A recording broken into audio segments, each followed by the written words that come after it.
Hello everyone, मैं स्वागत करता हूं आप सबका केपी क्लासेस में। मैं उदित दुआ, a company secretary by profession, experience of more than 8 years, deal करूंगा अकाउंटेंसी सब्जेक्ट में आप सबके लिए सीयूईटी टारगेट 2024 के लिए।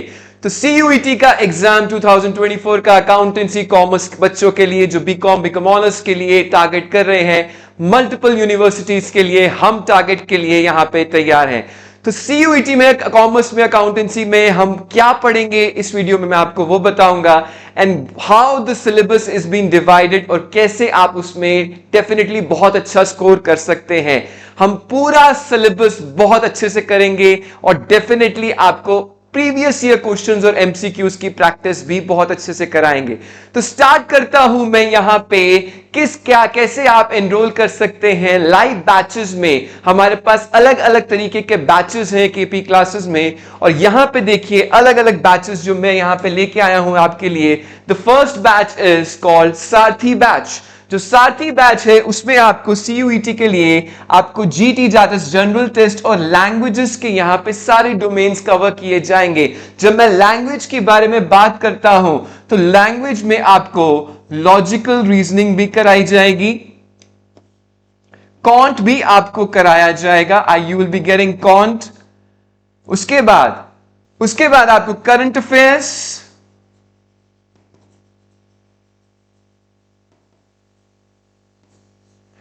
Logical reasoning, can't, current affairs, और आपको इंग्लिश भी हम कराएंगे। और इसका प्राइस रहेगा सिर्फ 1499। Yes, you heard it right, 1499 रुपए।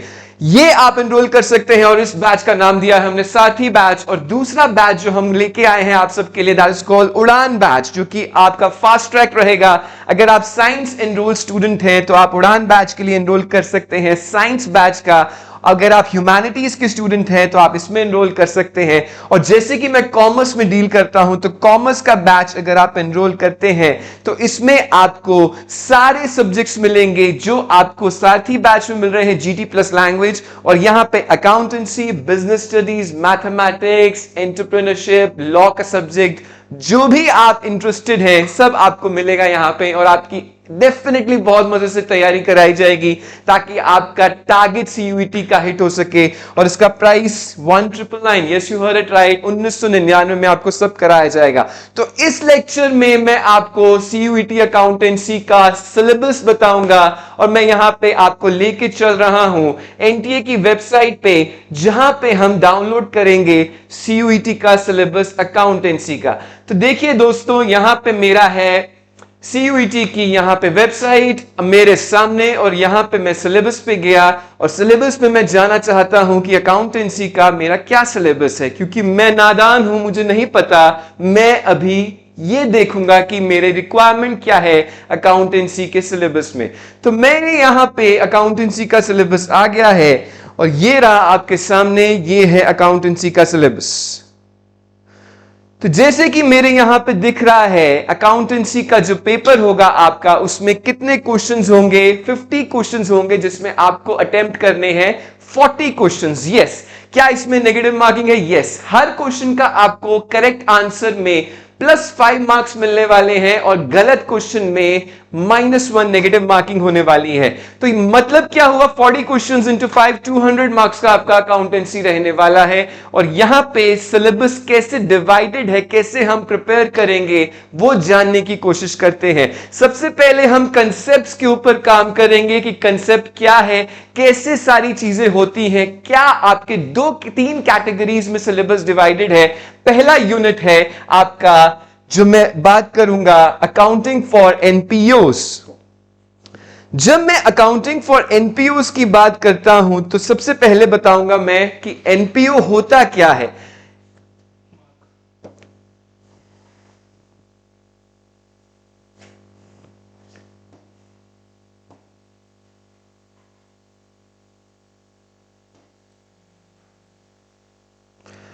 यूनिट 1 कहता है अकाउंटिंग फॉर एनपीओ। सबसे पहले इंपॉर्टेंट है एनपीओ का मतलब समझना। जब भी कोई बिजनेस होता है तो उसका मेन टारगेट होता है टू अर्न प्रॉफिट्स।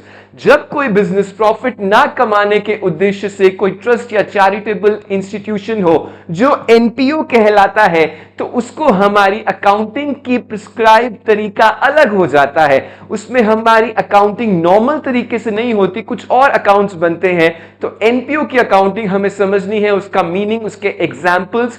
उसमें मेरा एक अकाउंट बनता है, that is receipts and payments account, जिसमें हमारा कैश जितना बिजनेस में आ रहा है और कितना कैश जा रहा है, all the receipts which I am receiving end all the payments which the business is doing, उसके सारे यहां पे हम एनालिसिस करेंगे। और income and expenditure account and balance sheet कैसे बनता है इसके ऊपर बात करेंगे। इसमें हमने बड़े बड़े क्वेश्चंस नहीं करने हैं, हमने एमसीक्यू टारगेट करने हैं। एमसीक्यू ऐसे जो हमारे सीयूईटी के प्रीवियस ईयर क्वेश्चंस को डेफिनेटली हम कवर करने वाले हैं। उसके बाद आता है मेरा यूनिट 2 जो है मेरा पार्टनरशिप। पार्टनरशिप, जब दो या दो से ज्यादा लोग एक पार्टनरशिप एग्रीमेंट में एंटर करके बिजनेस करते हैं, प्रॉफिट शेयरिंग रेशियो डिस्क्राइब करते हुए, एक पार्टनरशिप डीड बनाते हुए, तो ये एक पार्टनरशिप कहलाता है। और पार्टनरशिप में कैसे आपको अकाउंटिंग करी जाती है वो देखना बहुत जरूरी है। जब मैं कहूं कि पार्टनरशिप डीड एक रिटन एग्रीमेंट है, एक डीड है जहां पे दो पार्टनर्स एक दूसरे के साथ एग्री कर जाते हैं, वो समझना जरूरी है। और पार्टनरशिप के फाइनल अकाउंट्स बहुत ज्यादा इंपॉर्टेंट है, जिसमें मेरे कैपिटल अकाउंट, मेरी बैलेंस शीट फिक्स्ड है या फ्लक्चुएटिंग है, फिक्स्ड है कि फ्लक्चुएटिंग कैपिटल है, मेरे profit and loss appropriation account बहुत ज्यादा इंपॉर्टेंट है समझना। नॉर्मली अकाउंटिंग में मेरा trading account, profit and loss account, फिर बैलेंस शीट बनता है, लेकिन जब मैं पार्टनरशिप की बात करता हूं तो मेरा प्रॉफिट एंड लॉस अकाउंट के बाद एक profit and loss appropriation account भी बनता है, जो मैं आपको सिखाऊंगा कि उसमें कैसे प्रॉफिट का बाइफर्केशन बताया जाता है। तो this is the requirement of partnership. Unit 3 है रिकॉन्स्टिट्यूशन ऑफ पार्टनरशिप। अगर कोई पार्टनरशिप जब दो लोगों ने स्टार्ट करी, कोई उसमें रिकॉन्स्टिट्यूशन हो जाए आफ्टर कपल ऑफ इयर्स, कहने का मतलब है कोई नया पार्टनर एडमिशन ले ले, कोई रिटायर हो जाए या कोई चेंज हो जाए, उसमें रिकॉन्स्टिट्यूट करने की जरूरत हो, changes in profit sharing ratio, कोई प्रॉफिट शेयरिंग रेशियो 50:50 का यहां पे स्टार्टिंग में जब पार्टनरशिप शुरू हुई तब तय हुआ था, लेकिन now the partners are wanting to change that, तो उसमें सैक्रिफाइसिंग रेशियो और गेनिंग रेशियो कैसे निकालते हैं। कोई पार्टनर का सैक्रिफाइस होगा और कुछ पार्टनर का गेन होगा, ये आपको सीखना जरूरी है। Revaluation of assets and liabilities, जब एसेट्स या लायबिलिटी की रीवैल्यूएशन कर दी जाए तो वो कैसे समझना है आपको पार्टनरशिप के कॉन्टेक्स्ट में, वो बहुत जरूरी है। अब इसके बाद देखिए मेरा रिकॉन्स्टिट्यूशन ऑफ पार्टनरशिप में गुडविल के बारे में हम बात करेंगे, admission of partner, partner admission कर रहा है उसमें क्या क्या इफेक्ट्स हैं, रिटायरमेंट या किसी पार्टनर की डेथ हो जाए उसमें कैसे उसकी प्रॉफिट शेयरिंग या एक्यूमुलेटेड प्रॉफिट्स देखे जाते हैं। और मेरा यूनिट 4 आ जाता है। यूनिट 4 है डिसोल्यूशन। डिसोल्यूशन मतलब पार्टनरशिप का एग्रीमेंट डिसॉल्व कर देना, खत्म कर देना। अब यहां पे कैसे इसकी अकाउंटिंग होती है,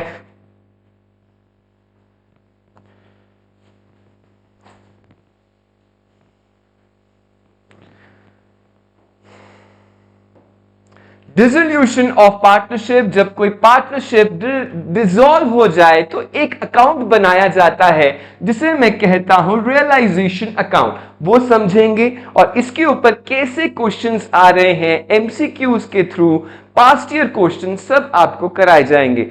दूसरा मेरा मेन टॉपिक यहां पे है company accounts and financial statement analysis. Company accounts मेरा कंपनीज एक्ट 2013 के तहत है। मेरी हर कंपनी, चाहे वो प्राइवेट लिमिटेड हो चाहे वो पब्लिक लिमिटेड हो, is required to maintain the books of accounts as per the provision of law. और जब वो बुक्स ऑफ अकाउंट्स को प्रिपेयर करने के लिए मैंडेटरी है, लॉ से ऑब्लाइज्ड है, तो उसका एक प्रिस्क्राइब फॉर्मेट है। उस प्रिस्क्राइब फॉर्मेट को समझना बहुत जरूरी है। और वो फॉर्मेट कहां दे रखा है? दे रखा है शेड्यूल 3 में of companies act 2013। Her company को फॉलो करना मैंडेटरी है। शेड्यूल 3 में एक फॉर्मेट है जिसमें प्रॉफिट एंड लॉस अकाउंट और बैलेंस शीट का प्रेजेंटेशन है, जो हर कंपनी उसी प्रिस्क्राइब फॉर्मेट में प्रेजेंटेशन करती है। तो सबसे पहले हम समझेंगे कि शेयर क्या होता है और शेयर कैपिटल से डिबेंचर्स क्या होते हैं। कंपनी जब फंडिंग रेस करती है तो वो शेयर्स इश्यू करती है। Share is part of share capital, मेरी वो समझना जरूरी है। Authorise share capital, issue share capital, subscribe share capital, कितना कॉल्ड अप अमाउंट है, सब आपको पता होना चाहिए। तो शेयर कैपिटल का मीनिंग, उसके बाद अकाउंटिंग फॉर शेयर कैपिटल जिसमें issue and allotment of equity and preference shares यहां पे आ जाते हैं। इक्विटी शेयर्स अलग है, प्रेफरेंस शेयर्स अलग है।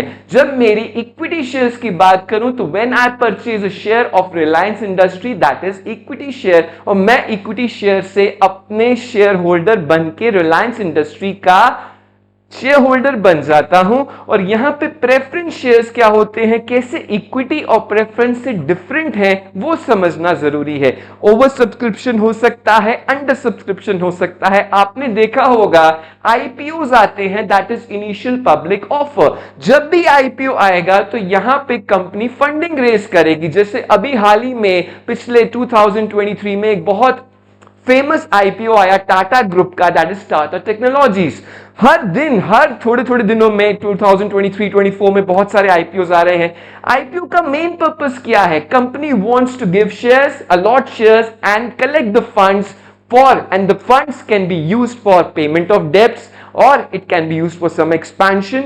अलग अलग तरीके के यहां पे आईपीओ आते हैं। तो जब अलॉटमेंट होती है, सब्सक्रिप्शन होता है, अंडर सब्सक्राइब भी हो सकता है आईपीओ, ओवर सब्सक्राइब भी हो सकता है, वो समझेंगे। शेयर्स पार पे इश्यू होंगे, फेस वैल्यू का कंसेप्ट, 10 का शेयर 10 पे इश्यू तो पार पे, महंगा है या डिस्काउंट पे है, calls in advance, calls in arrears, issue of share for consideration other than cash, सब समझना बहुत जरूरी है। उसके बाद मैं आपको लेके चलूंगा 4 फीचर ऑफ शेयर। ऐसा भी होगा कि कोई शेयर होल्डर यहां पे अपने कॉल्स को पे नहीं कर पाएगा, तो मेरा जो कंपनी है अपने शेयर होल्डर के कॉल्स, अनपेड कॉल्स को, शेयर्स को फोरफीट कर देती है, उसका अकाउंटिंग ट्रीटमेंट, और उसके बाद उसको री इश्यू भी कर सकती है। तो ये समझना जरूरी है। Presentation of shares and debenture capital in the balance sheet, issue of debentures. Debentures share से अलग है, डिबेंचर्स लोन जैसे होते हैं जिसपे कंपनी ब्याज पे करती है, इंटरेस्ट पे करती है। डिबेंचर होल्डर्स अलग हैं जिनको इंटरेस्ट मिलता है, और इक्विटी शेयर होल्डर्स अलग हैं जिनको शेयर्स अलॉट किए जाते हैं। तो कैसे ये फर्क है, इनका इश्यू, इनका डिस्काउंट पे इश्यू, प्रीमियम पे इश्यू, और यहां पे सब समझना बहुत जरूरी है। डिबेंचर्स को रिडीम भी किया जा सकता है, उसकी रिडेम्पशन समझेंगे। और उसके बाद मेरा मेन आता है, क्या आएगा सर, मेरा आएगा analysis of financial statement. Analysis of financial statement मतलब कंपनी के फाइनेंशियल स्टेटमेंट जिसमें मैं profit and loss plus balance sheet plus cash flow statement और कुछ रेशियोज, इसको समझने का प्रयास करूंगा और जानने की कोशिश करूंगा कि कंपनी क्या बताना चाहती है अपने पिक्चर्स में। फाइनेंशियल स्टेटमेंट्स ऑफ कंपनी, जब मैं कहता हूं फाइनेंशियल स्टेटमेंट ऑफ कंपनी, तो ये कंपनी का एक प्रिस्क्राइब्ड फॉर्मेट है जो पार्टनरशिप में नहीं है। ये फॉर्मेट कहां दे रखा है, ये फॉर्मेट डिस्क्राइब्ड है शेड्यूल 3 में, जो मैं आपको बता चुका हूं। उसको समझना है, एसेट क्या होता है, लायबिलिटी क्या होता है, वो समझना है, कैसे एसेट्स को करंट एंड नॉन करंट में बाइफ्रिकेट कर दिया जाता है, वो समझना है। तो यहां पे financial analysis, tools for financial analysis, comparative statements और कुछ रेशियोज की बात करेंगे, जैसे कि लिक्विडिटी रेशियो, सॉल्वेंसी रेशियो, जिससे मुझे पता चल जाता है कि कंपनी की परफॉर्मेंस कैसी है। ये बहुत इंपॉर्टेंट है। Profitability ratios, gross profit, net profit, dividend per share, ये सब मुझे बता देता है। आगे मैं क्या कराऊंगा आपको, statement of changes in financial position, जैसे कि मेरी यहां पे बात आ गई कैश फ्लो स्टेटमेंट की। CFS कैश फ्लो स्टेटमेंट्स एक ऐसी स्टेटमेंट है जहां पे मुझे पता चल जाता है कि कंपनी का कैश का इनफ्लो एंड आउटफ्लो कैसे हो रहा है ड्यूरिंग द ईयर और कैसे कंपनी कैश का यूज कर रही है।